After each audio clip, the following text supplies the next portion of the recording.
Okay, thank you to everyone who has joined us today. This is a exciting webinar, Reaching Inventory Utopia, how a demand planning solution can save you significant inventory carrying costs. Very excited to have Tom Glacken, our partner for our monthly webinars, joining us today. He is a partner with a company that we work closely with called Velogix on their demand planning solutions. So welcome, Tom, to our monthly webinar. Thank you, Eric. It's a real pleasure to be here. Okay. Well, if we go to the next slide, Tom, and I'll give a little background on our firm. My name is Eric Levy. I'm the Director of Sales with Meridian Business Services. And I mentioned our guest presenter today is Tom Glacken with Velogix. Tom's been a senior manager at Velogix for over 16 years, and during that time he's worked with hundreds of small, medium, and large enterprise organizations on optimizing inventory. He's going to present a number of different ways that the Velogix platform helps to optimize inventory and carrying levels. We've seen phenomenal results with organizations that we've worked with Tom, to the tune of 6 or 7 figure results in inventory reduction based on their platform. He is going to talk about some of the ways that they achieve those results, and also give a case study as well of the Velogix platform, and show a brief demonstration of the platform. Tom, if we could go to the next slide. So I have a couple slides prepared for those of you who aren't familiar with Meridian Business Services. We will walk through those slides briefly. I'll try not to kill anybody with death by PowerPoint. Tom has a couple slides as well on Velogix, talk about some of the challenges that are facing wholesale distributors, really diving into their advanced inventory planning solutions and how that helps automate your inventory planning. And then, as I mentioned, he'll have a brief overview of that functionality of their platform and the benefits and case study. Please feel free to ask questions in the chat window. We will be monitoring that, and you can ask questions as we go. In terms of our firm, our company is Meridian Business Services. There's really two sides to our organization.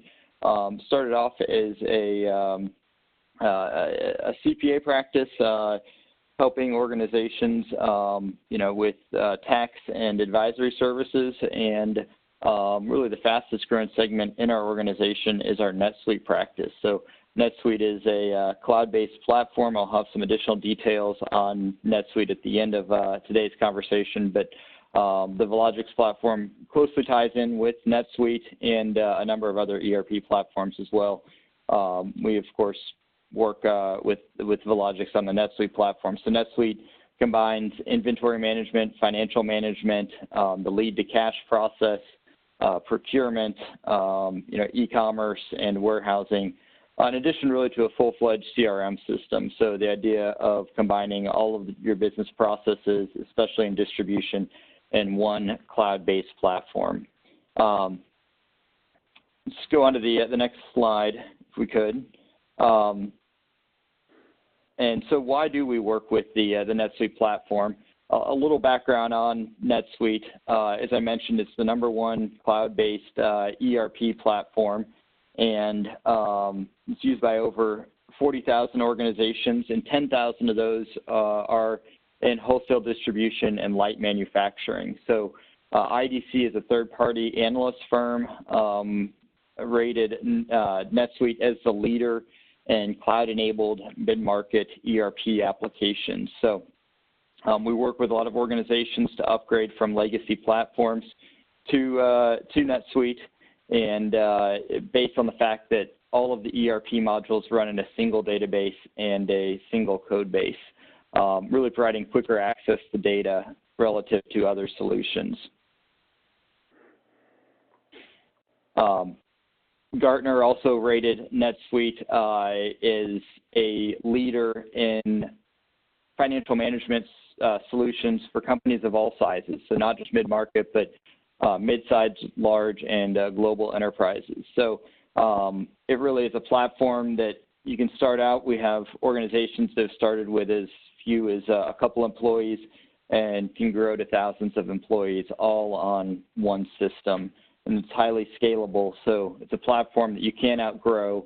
Another thing that Gartner called out in their report is that NetSuite has more customers using cloud financials than any other solution in the quadrant. So I think that's important, that NetSuite was born in the cloud almost 20 years ago before we called it the cloud, and has really built a strong reputation in that space. So that's a little background on Meridian Business Services and NetSuite, which we work with a lot of distributors and manufacturers on the NetSuite platform. With that said, I'll hand it over to Tom to talk about the reason that I'm sure most of you are joining, and that's really enhanced inventory planning. So Tom, thanks again for joining us, and I'll hand over the conversation to you. Thank you, Eric. I really appreciate the opportunity to be able to present today. Just very briefly about Vologix, our founders have been specializing in inventory planning and optimization for the past 30 years. That is all we do, so we have a laser-sharp focus on providing powerful planning solutions that are easy to use. As Eric had mentioned, our solution will work with multiple ERP applications, but we've been a strategic partner with NetSuite since early 2010, and that is by far the fastest growing segment of our business. We're global. We have customers in 46 countries and continuing to grow.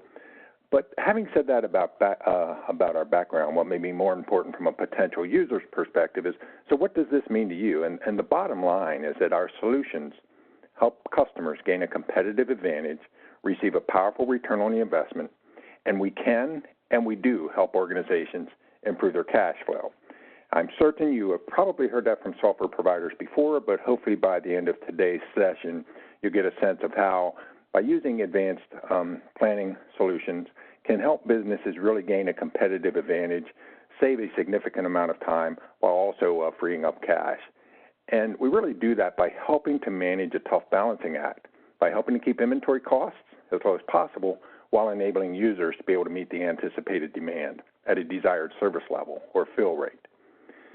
So let's talk a little bit about the challenges facing wholesale distributors today. I mean, it's an exciting time. We actually have some customers who don't own any physical buildings.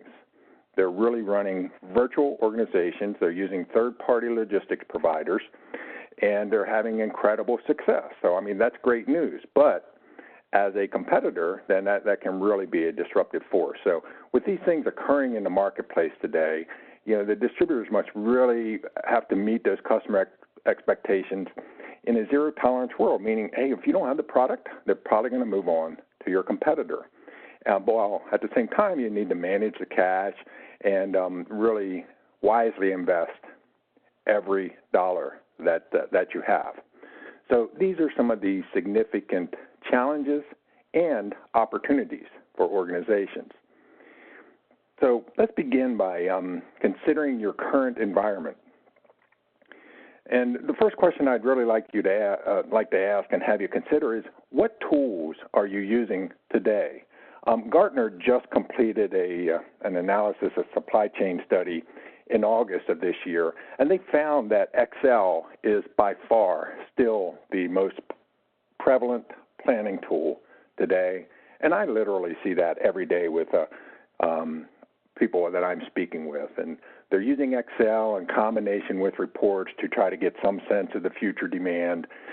Some may be using some of the ERP, MRP functionality, but even that, when in many ERP applications, is very basic. It's looking at some averages. It requires the user to set reorder points. So those can be very challenging for businesses that are carrying many items. Those tools require a significant amount of time, and due to the complexity and the time required, often prevent users from being able to review and adjust their target inventory levels as frequently as they should have. Now, if you add to that Organizations, if you have multiple locations, you're purchasing into one and then distributing to others, or perhaps manufacturing in one, doing some assembly in one and redistributing to others. Those all add complexities and take more time and can result in additional challenges with inventory. So as a result of that, this is some of the challenges that I hear about on a very regular basis. With many organizations ordering some or often most of their products from overseas, they have long lead times. They might be dealing with seasonal items. If you take that in consideration with the variability in demand of items and trying to manage new inventory levels, it can really result in inventory levels being out of sync. And again, a lot of what's driving that is the last bullet here on the list, the manually intensive spreadsheets and or reports that are used to set safety values. So these are all challenges that people are facing literally every day, and these are challenges that an advanced planning solution like Velogix can help with. And I really like to emphasize the word help, because as powerful as the tool is, it cannot replace the domain expertise and the knowledge that you have about your business, your customers, and your suppliers. But what the solution does do is begin by analyzing up to 48 months of historical demand and automatically creating a statistical forecast for each item at each location using multiple techniques and selecting the best fit. Now, forecast is a great starting point, but then once the forecast has been established, then the question becomes how much stock should you have on hand and on order? And that's where the real power of the advanced planning solution comes into play. That's in the optimization process. I'm going to talk a little bit about that on the next slide. You'll see when I get into the software, it has been designed from the ground up to be very powerful, very easy to use and intuitive, and the objective is to let the user focus on managing exceptions. It also provides the ability to have planning parameters for every item at every location, which is critical in multiple location environments. So again, I'd like to just kind of focus on a common approach to setting reorder points that creates significant challenges for many businesses. And that is how to determine what the reorder point should be. Many organizations are using, if you're using Excel, or perhaps even some basic tools available in some of the older ERP applications, it's a very basic approach. And here at the lower portion of the slide to help illustrate this is an item with 12 months of historical demand. This item is very random in nature, and a very common approach is look at an average, and that's what this red line represents, a 12-month average. Now, one of the challenges with a 12-month average is it is not very dynamic. It's not really giving you an indication of whether the item is trending up or trending down. So something else we often see is people are looking at 3-month averages. And on this slide, you can see this is what the 3-month average was 3 months ago. Had that been the only indicator, it could have been providing some false information, leading you to believe that there's a downward trend occurring. When in reality, for an item like this, it's really just a timing issue. So we'll often see people looking at not only a 3-month average, or look at a 6-month average, a 12-month average, and then if it has seasonality, then they'll be looking at the year over year. That's a lot of analysis to be doing. Well, here's how the advanced planning helps to address that. Here at the lower left of this slide is the same item. There's actually enough data here to create a statistically sound forecast that is not only better than the averaging we were just looking at on the previous slide, it's also recognizing an upward trend is occurring. Now, the user has full control over that. They can modify the forecast if they're going to run a special promotion or have a large customer coming on board. But once the forecast has been set, then the question is how much stock should you have on hand and on order, recognizing that even the best forecast is not perfect. And that's where the real strength of the solution comes in. We call that the optimization process. And that begins by considering an item's lead time. In this example, for ease of illustration, it's 15 days, but the concept works the same whether it's 5 days or 150 days or more. It also enables you to determine how frequently you would ideally like to place replenishment orders. And again, here for ease of illustration, it's twice a month. So the lead time and the order frequency create a planning horizon. The tool then looks at the forecast over the planning horizon. Here it's 110 units over the next 30 days. And here's where it's different. Instead of setting static reorder points or saying that you'd like to cover a certain number of periods of supply, and that's an option, by the way, simply tell it what service level or fill rate you'd like to achieve, and it'll automatically calculate a stocking quantity that represents the amount of stock that should be on hand and on order. In this example, it's 158 units. For this item on the left, that includes 110 for the forecast and 48 in buffer stock. Because of that variability in demand, the fact an upward trend is occurring and we're targeting a relatively high service level. Now, to illustrate the power of optimization, the second item has much more predictable demand that's resulting in the same forecast. With this item, you can achieve that same high service level with much less buffer stock. So this really comes to the heart of what this advanced planning can do. It's really helping to optimize those inventory levels for every item at every location. And the tool is actually recalculating this reorder point every day automatically. So all this work is done before you even open the software. Part of what enables us to do that is some very powerful statistics. One of the nice things about the tool is you do not have to be a math specialist to use it. It's very intuitive, and all you really have to understand is the higher you set the target service level, the greater amount of stock it's going to be recommending. And we actually display this live in a product, and you can run some what-if scenarios. What if I were to change that from 95 to 98%? What would that do? One final slide before moving into just a very brief demonstration is to give you an overview of our integration with NetSuite, but also a high-level overview of the process. So our planning database actually sits outside of the NetSuite database, but that's very seamless to the user because all the data we're using is coming directly from the NetSuite application and is synchronized every day. Now, in a new environment, we actually have the ability to bring in up to 48 months of historical data directly into the planning database. So the first day you go live with NetSuite, you could be working with this type of planning information. The tool begins by analyzing the historical demand, looking for patterns to select the best fit forecasting technique, and create a forecast for each item at each location. Once the forecast has been established, it then goes through that optimization process to set those reorder points. It then provides some strategic visibility, show where there might be excess and inactive stock. It analyzes the on-hand stock to give a sense of how long it's anticipated to last. And any items that are short, it automatically suggests the appropriate replenishments. That will be purchase orders, transfer orders, or work orders. Those replenishments are presented for easy review, editing, and approval. And then once approved, the data is sent back to NetSuite to seamlessly create the appropriate transaction based off of the logic you've established for those transactions. So with that, I'm going to move in and do a very brief product overview. Just touch on this. I'm going to begin in NetSuite. And NetSuite is a very powerful platform. It provides some great inventory control capability. And I'm just going to begin with this example item here, just to do a little bit of a setup here. So here's an example item. The application will plan. NetSuite enables you to plan for multiple suppliers. We're going to plan for the preferred supplier. If you're importing products where you're trying to fill shipping containers, you can maintain the weight and the volume information to help build out shipping containers when you're placing purchase orders. But again, all of this data is maintained directly in NetSuite. On the inventory tab, you can actually set up a distribution configuration. In my database, the main warehouse is replenishing the East Coast, and that's controlled here using these forms. So I have the main warehouse, replenishing the East Coast, Amazon, and a store. It includes the concept of transfer lead time. So it might take 90 days to purchase it, but only a day or two to transfer it. You can have different order multiples when you're transferring versus purchasing, and phase in and phase out dates. Every data element required for planning can be item location specific.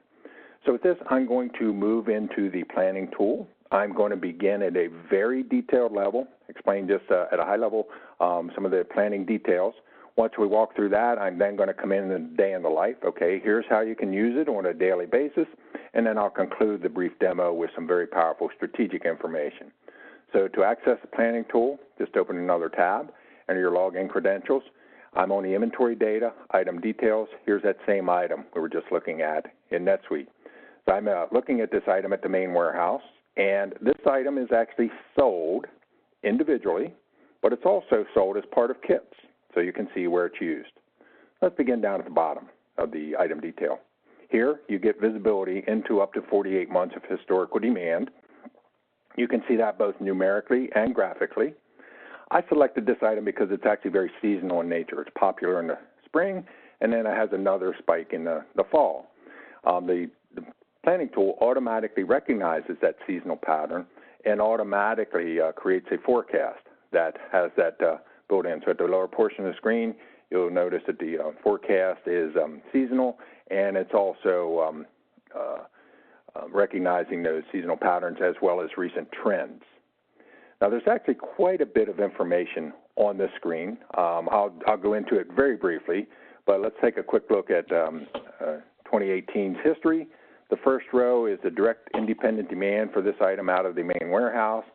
The main warehouse is supporting other locations, so this item has distributed demand that's coming in here as well, so you can easily see where that historical demand is coming from. These could actually also be major customers if you decided to do so. So for your major customers, you could actually get that same type of visibility. And then the dependent demand would be the usage of this item in either kits or assembly bills and materials. So you get the easy visibility and the ability to drill in to get additional detail. The reason I want to walk through the forecast in that, the history in that manner, is the forecast is actually constructed very similarly. So let's take a quick look at the forecast for 2018. The first row would be the independent forecast for this item out of the main warehouse. The distributed forecast is the forecast for this item coming from the other locations that this is supporting. And then the dependent forecast is the forecast for this item coming from its requirements in the kits or assemblies that it's being used in. The tool also provides the ability to easily modify the forecast, so you can do that at any level. Here I've made a modification for December. I've just manually entered it onto the right here on the screen. For November, I actually modified the forecast, and when I hover over that, you can see I made that change.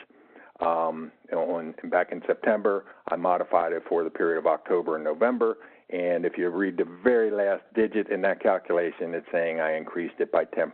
So it gives you some very easy capabilities of not only having a strong statistical forecast, but then modifying that.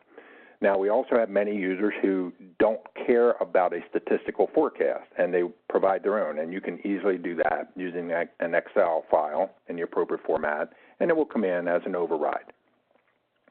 But as I mentioned on the slide a little bit earlier, once the forecast has been established, then the tool is looking at the forecast over the planning horizon. Here it's 930 units. This item has a 90-day lead time. I have this particular supplier set up to review every Monday, so there's 6 days left till my next normally scheduled review. So that means right now I'm planning out until February 10th. I'm targeting a 98% service level for this item, and the tool is automatically calculating this reorder point. So it's saying, hey, based off everything you've told me, you should have just over 1,000 units on hand and on order right now. It's then looking to see what is on hand, what's on order, and it's doing the math to determine whether replenishment is needed or not. So it just so happens we don't need a replenishment for this item at this point in time, but I wanted to walk through a quick overview of the planning process itself. It's also providing some very powerful, other powerful information. This item has a standard cost of $30. To achieve this 98% service level, which is resulting in this reorder point right now, 1,047 units, that means that we have to be willing to commit to about $32,000 for this item. That's on hand and on order. Of that 1,047 units, 117 units are buffer stock. So the buffer stock at a 98% service level is costing about $3,500. So at this point, the user has the ability to make some informed decisions. Can I really afford that 98% service level? And maybe I can't.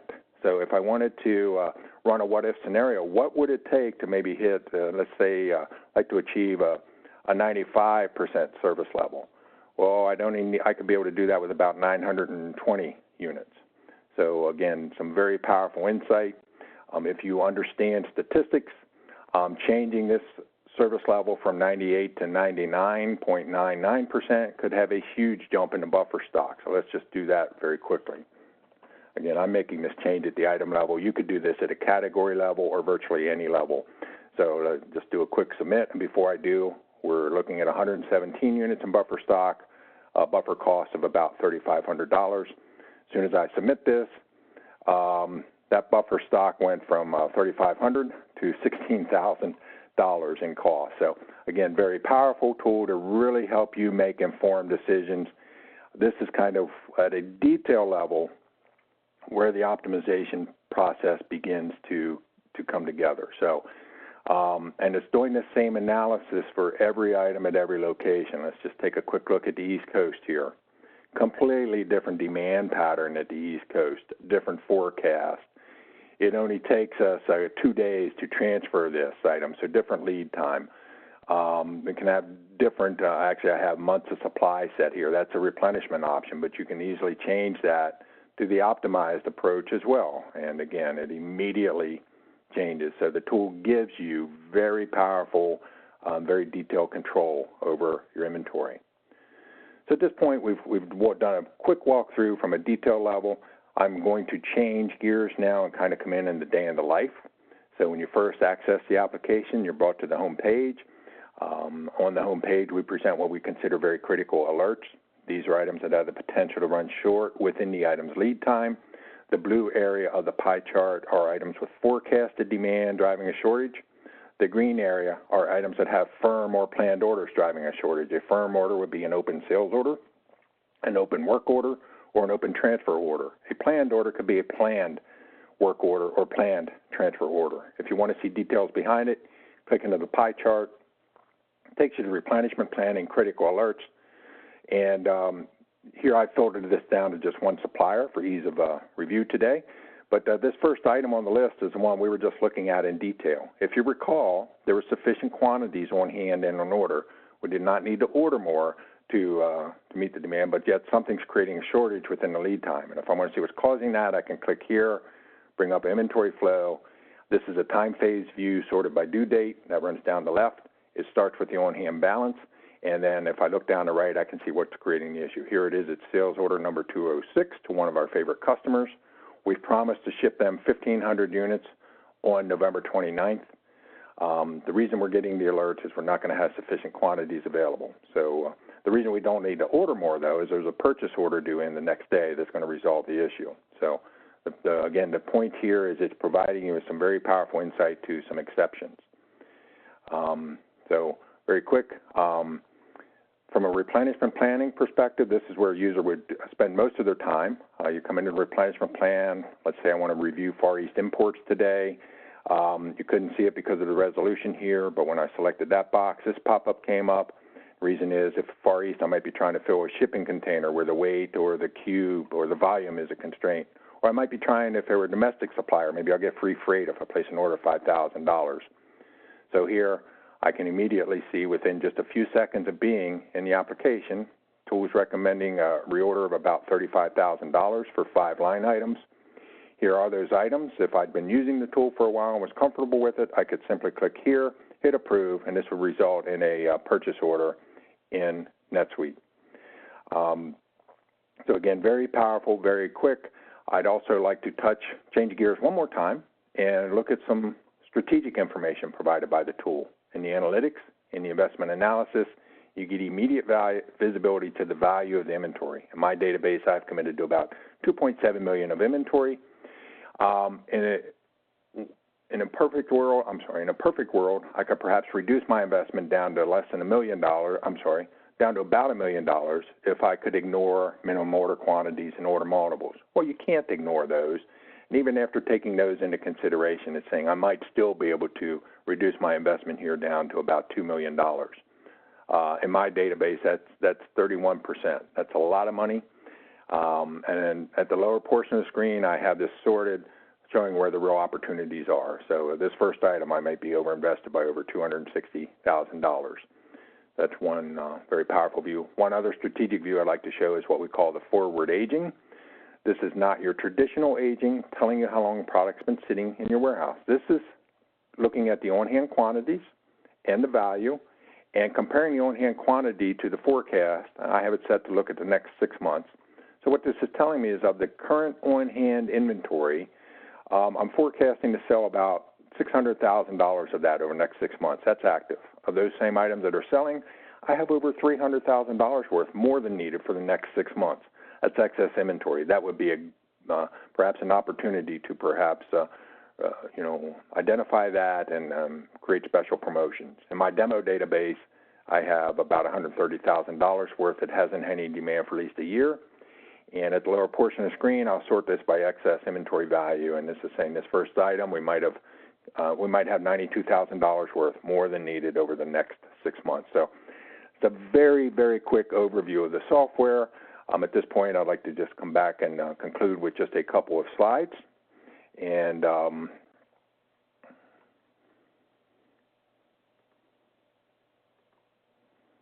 just apologize for this. So let's just recap. As I mentioned on my introductory slide, our solutions often help organizations reduce their inventory by 20% or more within the first year. These are really the value points we see. Safely be able to reduce inventory. We're often able to reduce stockouts or shortages that can result in more sales. So at a high level, this is what we've seen over the 30 years we've been doing this, and we have numerous case studies. We've actually done several in conjunction with NetSuite. And let me just talk to, I'll talk specifically to one of those for Saddleback Leather, the second one on the slide here. Saddleback Leather purchased NetSuite in 2011. At that time, they were growing by 50% year over year. They purchased Vologix 2 years later. So in 2013, they purchased Vologix. That following year, they grew another 50%. But they actually, during that year, they were able to reduce their inventory by 25% and repurpose the 2 full-time equivalent employees. So think about that. They grew 50% year over year with 25% less inventory. That's the power of what this automated planning can do for businesses. It can really help to transform businesses and really help you gain a competitive advantage. So with that, I'll turn this back to, actually at this point, Eric, I'll just open this up to see if there are any questions for me.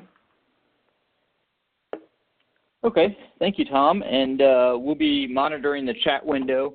If you do have any questions, please feel free to ask in the chat window, and we will try to answer those during the remainder of our conversation. So, as promised, I have a couple slides just with an overview of the NetSuite platform for those of you that aren't familiar with NetSuite. You saw a brief glimpse of it during Tom's demonstration. Really we look at it, and I think this speaks to the conversation that the slide that Tom was just showing. And that's really that technology can make, small and mid-sized businesses agile and competitive. Gartner calls this time that we live in the nexus of forces, which is the combination of cloud, data, social, and mobile, all of that coming together. And you don't have to be an industry disruptor to hit it big as a small or mid-sized business. You just have to execute well. And so really that nexus of forces gives small businesses the chance to invest in powerful technology that can be implemented quickly and at a fraction the cost of previous software. So when I first, to give you an example of this, when I first saw Tom's presentation on Vologix, I expected the cost of the platform to be substantially higher than it was. And, for the power of the platform and the benefit that it provides to organizations. So, I think 10 years ago, a demand planning platform like that would have cost, significantly more than it does today. And so that allows organizations of all sizes to have that power and not to have to live in Excel and do demand planning. And I think that's what really is similar. Having all of your information in one platform, and you saw the seamless interface, between Vologix and NetSuite as well. But having all of that information in one platform, it allows small businesses to increase their customer experience and provide for that agility that really, quite frankly, larger companies can't replicate. And so knowing how to capitalize on that technology is really important, and the willingness to try is critical as well. I think that's what differentiates what I see as success between a lot of small and mid-sized organizations, that are able to grow faster, is their willingness to try new technology, try new processes, and succeed and fail. In making those attempts, but not to stay stagnant. So next slide, if we could. The way that we see a shift in technology, the previous technology maps that we see in a lot of organizations are these disconnected systems. So you have one for accounting, another for warehouse management, another for e-commerce or web store, and another for CRM. And really the approach to NetSuite is having all of that in a single data source, a single system of truth. So financials, e-commerce, CRM, all in one platform, a unified platform. So your customer experience is the same no matter what department they're dealing with. You get the right information to the right people, at the right time, and it makes it easy to expose that information, the correct information to customers as well.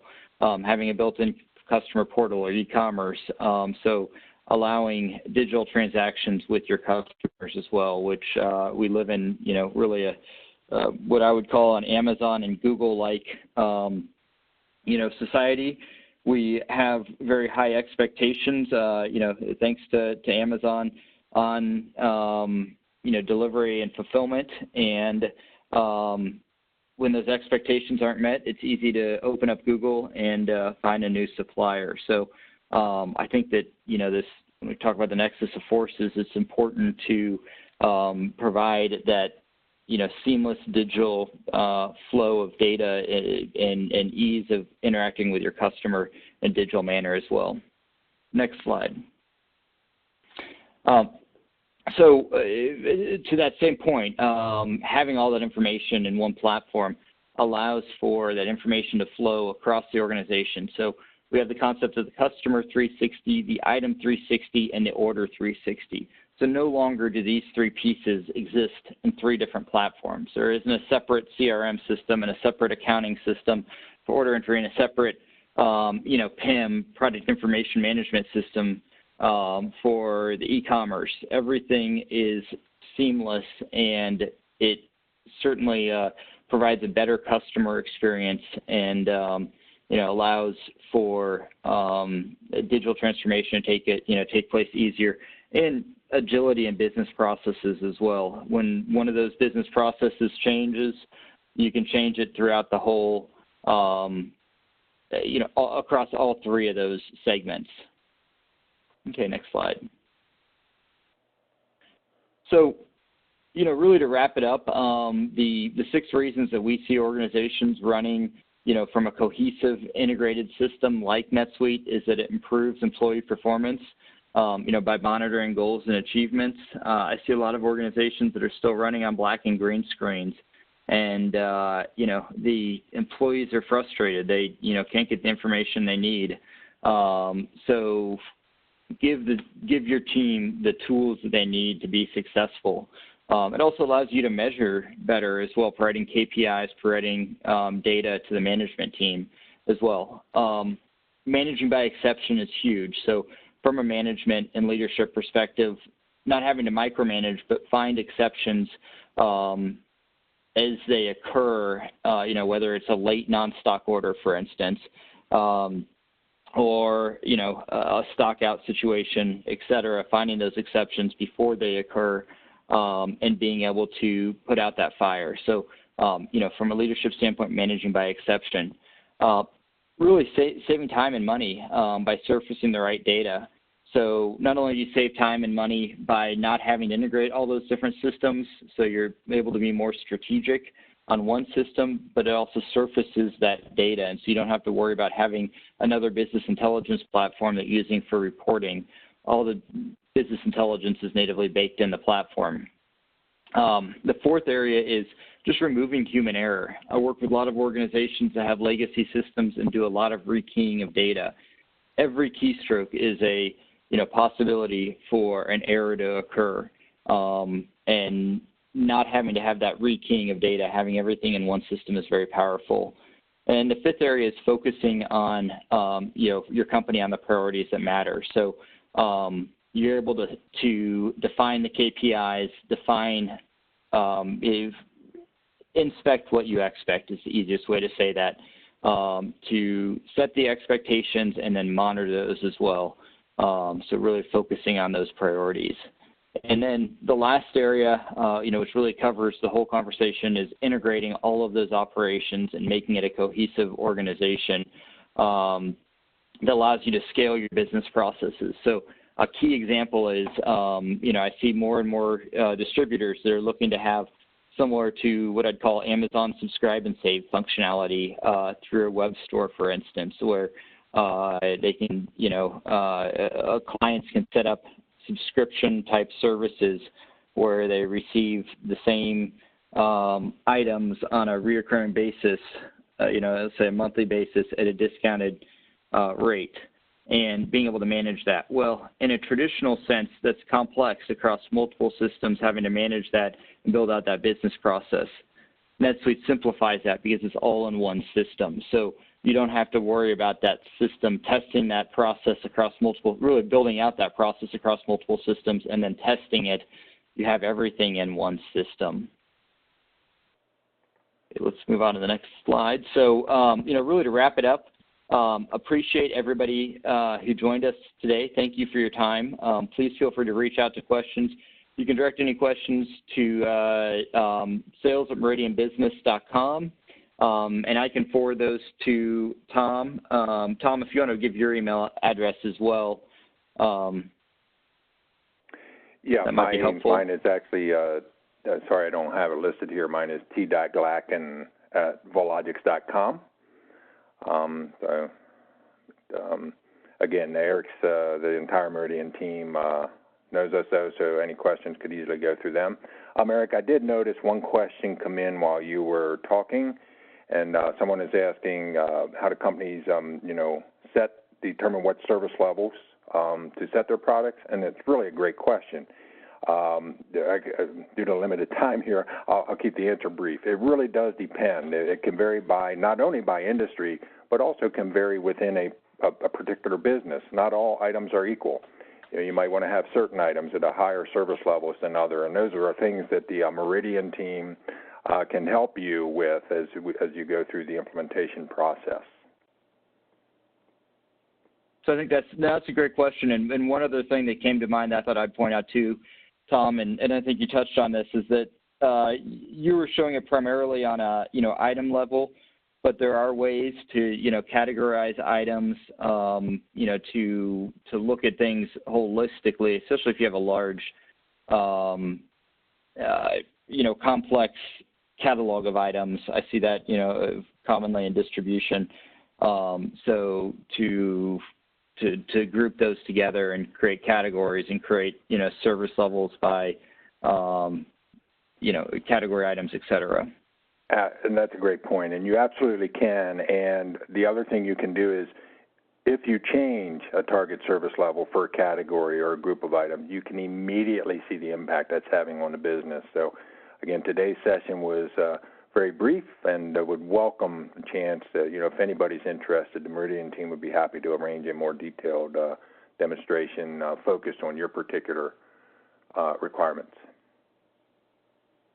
Okay, well, excellent. Please feel free to ask additional questions via email, either to, probably the easiest is the email you see on the screen there, sales@meridianbusiness.com, and we can involve Tom as well in the conversation.